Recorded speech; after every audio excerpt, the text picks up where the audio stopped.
Alright guys, this is Sick Pocket Bike update number 3.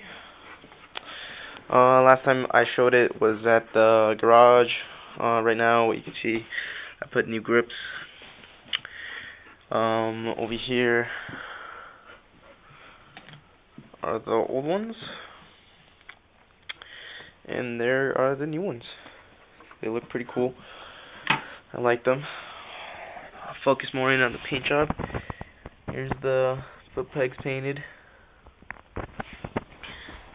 Over here, the engine painted.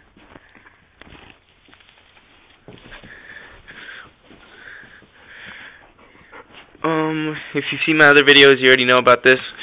The carburetor and air filter, all aftermarket parts, all pretty huge. Here's the other foot peg. There's the rear wheel.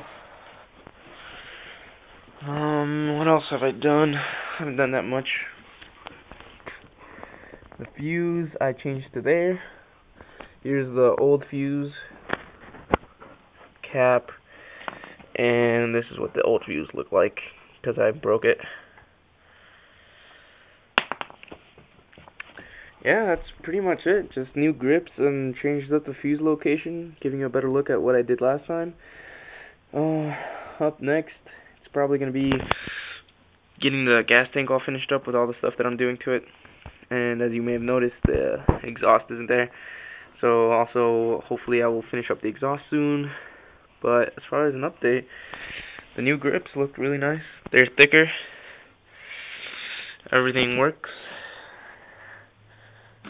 And it snaps right back. So that's good. Yeah, it's looking good. Still haven't gotten the speedometer on here. Still have a long way to go, but small steps every weekend, I guess. Alright guys, thanks for watching.